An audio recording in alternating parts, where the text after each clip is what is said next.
Hero Podcast. Igniting both the art and the science of functional medicine.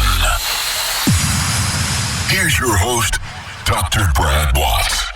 Hello, what do you know, ladies and gentlemen? Welcome back to the Nutrition Hero Podcast. I'm Dr. Brad Watts, your host, as always, sitting in a podcast lab today. And it really is a lab. You should see this place. Lights and cameras and all the stuff, microphones. It's pretty cool. So anyway, glad to be here bringing you the next episode of the Nutrition Hero Podcast, the only podcast on iTunes, YouTube, on the internet that's celebrating both the art and the science of functional medicine and clinical nutrition. Before we get started here today, I have a couple of housekeeping things I want to take care of. Number one, if you are not a subscriber to the podcast on iTunes or Stitcher or however you get your media, hit subscribe, give us a 5-star rating, thumbs up on YouTube, whatever it is you're doing. Make sure that you help us get this message out here. And because you 5-star us or give us a thumbs up, it allows us to filter up to the top of these algorithms that get this information out there. Go ahead and do that. Additionally, I mentioned a few weeks ago, I believe, on the podcast, if you would like to be on the Clinical Should Know email list, where you are getting clinical information consistently every week, usually on Wednesdays, sign up for it. Just give me an email, B, as in boy, B, at drbradwatts.com, drbradwatts.com, and send me an email that says, please put me on your email list, the should know email list, and I will go ahead and do that. It's quality information that really is more commentary than research, and 100% commentary. But what it does is it gives you the right lens to view this up and coming research, gives you the right lens to view patient perspectives, number one, and then number two, how to help people move forward in their health journey. And so it's pretty cool if I do say so myself. There's several hundred doctors on the list at this point. Get your name on there. It would be helpful if you put your name, first and last name, in there as well. And if you're on Facebook, follow me at Brad Watts DC, and we should be set there as well. So anyway, let's get at it. You can know all the stuff. You can know all the mechanisms, the pathways, the biochemistry, all the stuff. You can know it. But unless you know how to apply it to your patient base, unless you know how to coach your patients in the right direction, does not matter what you know. It matters what you can communicate, and that's key. So hopefully you get that today from this episode, special episode. And we've got a couple of days here until Halloween is upon us, and it's like candy time. And really what it does is it sets off the next section of the year where people destroy their bodies in the name of holidays. And it's crazy. It's crazy. So before we get started, I just want to introduce you to a book that I read a long time ago now. But this book is called The Zero Tolerance Diet, and it's by a lady named J.J. Virgin. Yes, J.J. Virgin, the one that's always on TV, always in the magazines and doing her thing for like 20 years. And it's called The Zero Tolerance Diet. And if you want to read it, cool. If you don't, the point of it is that we are dying because of the little bit. Lilbit. Little bit. A little bit of this, a little bit of that. People are wrecking their physiology because of the little bit. So here's my 2 cents on it today is this. Implore your patients to stick to their diet. Little bit costs them a lot of it in the long run. And the reason is it doesn't take much. There's some research a few years ago I learned from Dr. Tom O'Brien that says a couple of things. Number one, gluten. An exposure of gluten can last for months and months in a patient's physiology. Months and months, right? He says up to 6 months. What that means, and it's accurate, right? But that's crazy because what that means is that one little goldfish cracker can wreck your patient's health for the next 6 months. Patients can be that sensitive. Not all of them, but some of them. Well, my goodness, if they're going to be seeking healthcare in my clinic, I want to make sure that they're getting information that they're not going to get anywhere else. And what's that? Abstain. Do your best to not light your body on fire so that we don't have to circle back and revisit the same old things over and over. And this zero tolerance diet is really about a mindset. So J.J. Virgin, master of mindset when it comes to moving your habits in the right direction, and it's pretty cool. She's got a lot of books out there, by the way, a lot of books, and they all have a similar theme And mindset is going to be key. Zero tolerance. So, you got Halloween in a couple of days. Zero tolerance, man. I know patients, they go and they buy candy, and it's crazy because they like to connect with the culture. But if the culture is killing you, if you have diabetes or autoimmune disease and the culture is killing you, you probably need a leader that tells you zero tolerance is the way to go. Zero tolerance. Now, because it's more, acceptable in our culture and that type of stuff than, let's say, alcoholism, right? If you got somebody that's struggling with alcoholism and you tell them, well, just a little bit, right? You know that not just a little bit is the way to go from an alcoholic perspective. I'm telling you the same deal when it comes to sugar, it comes to gluten, it comes to things that are destroying your physiology. Not just a little bit. We're dying because of the little bits. Do your best to promote your patients' health and wellness, health and healing, by giving them direction that's compatible with health and healing, not diabetes, heartburn, insomnia, anxiety, all this stuff. So anyway, you know what to do. Implement. I want to really talk about why some patients can make decisions for their health, and other patients, unless their body's on fire, they're just going to do whatever it is that they are emotionally tied to. Whatever it is that their more basic senses, their more basic reasoning skills are going to drive them towards. And the limbic system is on fire in some of these patients. And so what I really want to do is I want to talk about how being a doctor of Lil Bit is not going to serve you. It's not going to serve your patients. And ultimately, it's not going to serve your community. You're not going to have the impact that you could if you are willing to allow the Lil Bit to destroy your patient progress and your patient results. Because ultimately, it's about them. It can't be about you, doctor. It can't be about you, nutrition coach, or you, nutritionist. It can't be about you. It's got to be about your patient. And ultimately, if you are concerned with your patient's outcomes, we got to make sure that we are providing them the framework that's necessary in order to get better. It's the art of functional medicine. Okay, so everybody knows that in a certain section of the population, gluten will light their nervous system on fire. But how do you get your patient to follow through on that? A few years ago, I remember having a conversation with a colleague where I had one patient in mind, and I said, if I got to tell this guy to stop eating gluten one more time, I'm going to flip out. And the reason I say that is, you tell them, they say, yes, I understand, but they can't follow through. And I'm seriously questioned the patient's ability, like their sanity at that point. Why would they be paying me money to not follow the directions that I was giving them? And that puts you in a weird position as a doctor, because you want to discharge that patient because you don't want that coming back on you. Well, they didn't follow recommendations. Usually, state agencies don't give a rat's behind about your opinion in that situation. And so in this instance, one of the things we want to do is we want to make sure that we are able to understand why some patients are dying by the little bit and why some patients can just make the decision and move forward. So everybody's got that person in their life that's a little bit of this, a little bit of that, everything in moderation. And I used to be that kind of person. I used to ascribe to that from a treatment perspective, where I let patients get away with a lot of stuff. However, the longer that I practice, the less and less I'm willing to put up with. And I don't know if that's just me getting worn out by it, or if that's me developing a spine when it comes to drawing the line and saying, if you're going to be a patient in this practice, I'm going to help you. You're going to have to follow the rules. Otherwise, there's 1,000 other people that can take care of you, all right? And go find them. And I think it's more along the lines of that. And so let's bridge the gap here between JJ Virgin and some of this research.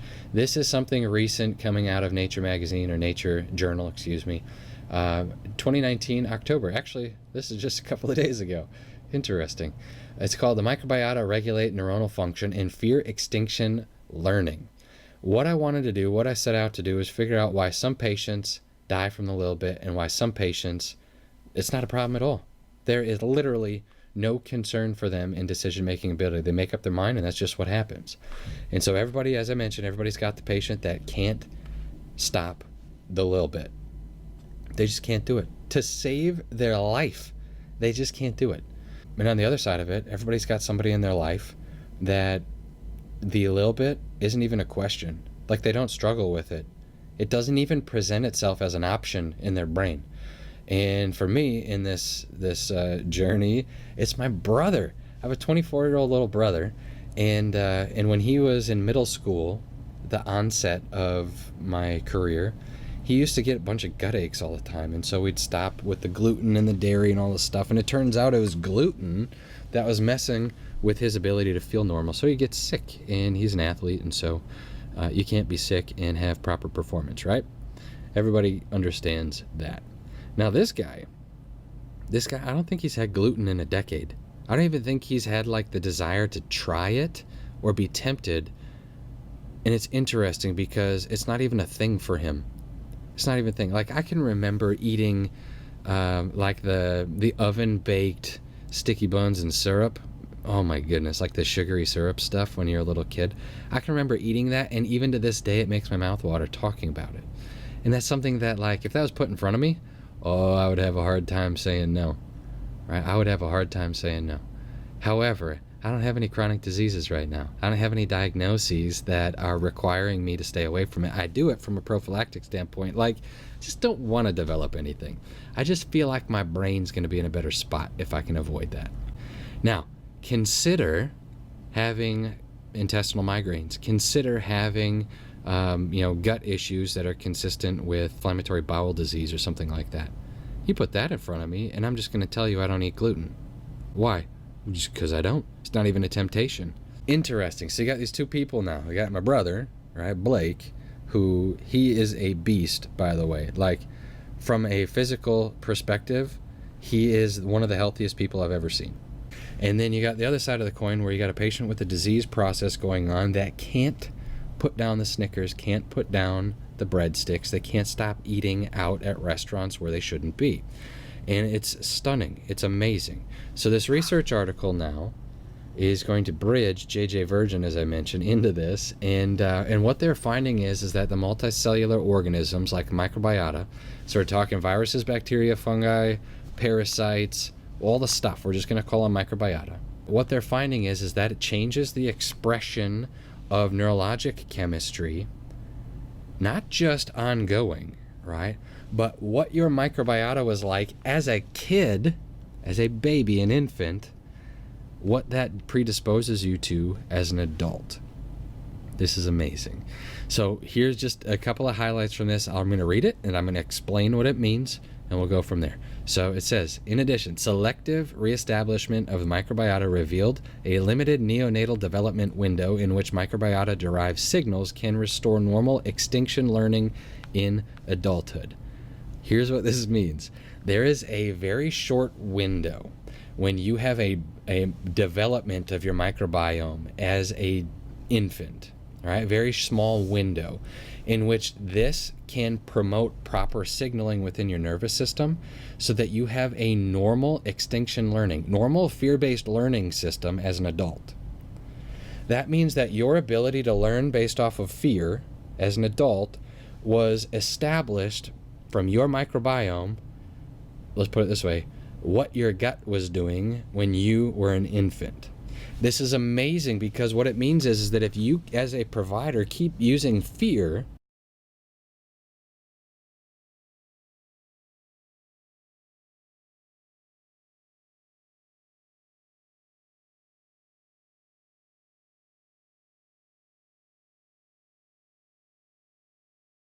as your only way forward for your patients, as the only motivational factor for your patients, you might be missing the boat. What if this patient is somebody whose microbiome does not allow them to have a normal fear-based learning situation as an adult? This is stunning. This is stunning. So I'd look at this and I think, well, Red Bull TV has made a fortune on videotaping these people doing quadruple backflips on a half pipe and all this stuff, right? Jumping out of perfectly good airplanes. And what happens is that if we apply the same thing in a functional medicine setting, when you're using fear and that's your go-to, that's like the only thing you have, the only skill you have is to be able to say to a patient, well, what happens when that gets worse?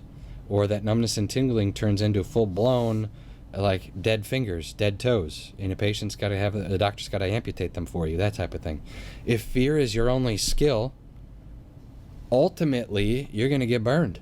And it's time in 2019, it's time to learn a wider or a more engaging style of coaching your patients in the right direction. If it's only fear, you're going to help a certain section of the population, and that's great. But you're going to be like me, and you're going to be looking at that patient, and you're going to go, how many times do I got to tell Bob to stop eating gluten, right? Or his neuropathy's not going to get better, and he's going to have his fingers and his toes cut off.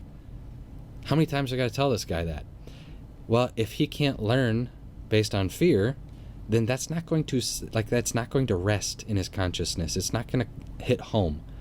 He's not going to make any decisions based off of that. He's just going to feel bad. He's going to feel in fear, and then he's going to go continue to eat the breadsticks. Amazing. This is amazing. So they went on to say that finally, unbiased metabolomic analysis identified 4 metabolites that were significantly downregulated and reported to be related to neuropsychiatric disorders in humans. Okay. Together, the data indicates that fear-based learning requires microbiota-derived signals both during postnatal neurodevelopment and in adulthood, and they're doing this in a mouse model. The implications for understanding of how diet, infection, and lifestyle influence brain health and subsequent susceptibility to neuropsychiatric disorders. This is stunning, right? So what they're doing is they're finally going on record and saying, well, it turns out that your gut health actually does make a difference. Not just your gut health now, but what your gut health was like back in the day when you were a baby, and how you learn. Now, if your patients don't have that fear switch where they can say, I need to do something about this, namely follow dietary directions so that I can avoid the worsening of my situation. If your patients can't learn that way, you have to figure out a way to motivate them. You have to figure out a way to help them. Just because you can learn based off of fear-based mechanisms doesn't mean your patient can. Right, here's another one. This style of education, this fear extinction learning, this style of education gets watered down when your patients are afraid of everything. So when you have a patient that has a really strong anxiety, a patient that has a fear-based lifestyle, and maybe it's because of the microbiota when they were a kid, right? Who knows? But when they have this fear-based situation that they're living in, when you add another fear into that, it's just noise. It's just noise. If your patient's afraid of getting mugged when they go to the grocery store, if they're afraid of driving a car because they don't want to get hit by a bus, if they're afraid of walking outside because they don't want to get bit by the neighbor's dog, if they can't get their mail, if they're sitting inside in fear, you adding another fear onto that is not going to help them heal. It's not going to help them improve, right? So there has to be some way of reconciling our education with our patients. The way that you educate them, there has to be a way of reconciling that to help them move in the right direction. And so instead of just like sunny side down all the time, well, what happens if it gets worse? You got to have sunny side up. You got to have some goals. The goals come into play with what can you do if, not what happens if. It's what can you do if. So understanding what their current condition does not allow them to do is absolutely important. If you're going to coach people in the right direction, it can't just be fear mediated. Now, what can you do if you have a patient that has thyroid condition right now and it leads to a whole bunch of anxiety and they can't go out and enjoy things with their family on the weekend or whatever, they can't be in large groups. If they want to go to a baseball game or a football game, that's their goal. They want to go to the grocery store by themselves, that's their goal. Then it's up to you to be able to organize around that. What happens? What could you do if this were lessened by 50%? What could you do if your body was able to heal? What does that look like? What you're doing is you're allowing your patients to fall in love with a vision, and people innately have the ability to cast vision, which is why when people are obsessed with fear-based issues, all they do is just cast fear. And what do they continue to do? They continue to walk that vision out in life every day. So when we look at patients that can't learn based off of fear, it's not the end of the world, right? You just have to reach into the toolbox and pull out a different way of motivating that patient to improve their situation. I've set up like allowances with patients and their spouse, where their spouse has a hobby, right? So this one guy had a hobby where he used to fix tractors and just fix old tractors. And so his wife set up a budget for him and said, unless you do what you're supposed to with Dr. Watts's recommendations and we see signs of changing, your budget for fixing up tractors goes down to $50 a month. Well, you can't do much with that, right? So for this dude, that was the only thing he liked to do. He was retired and he would just spend time in the garage all day. And so what you're doing is you're saying, all right, so patient X, if you're able to motivate yourself, start moving down the road toward wellness, what is this going to allow you to do? Because where you're at, your budget just got taken away. So what does it allow you to do? It allows you to work on the hobby that you know and love. Can you sign on to that? Yep, I can sign on to that. Okay, his hobby ultimately meant more to him than the donut or the breadstick. And it's awesome. It's beautiful. And so you get out there, you start doing your thing, and he lost a bunch of weight.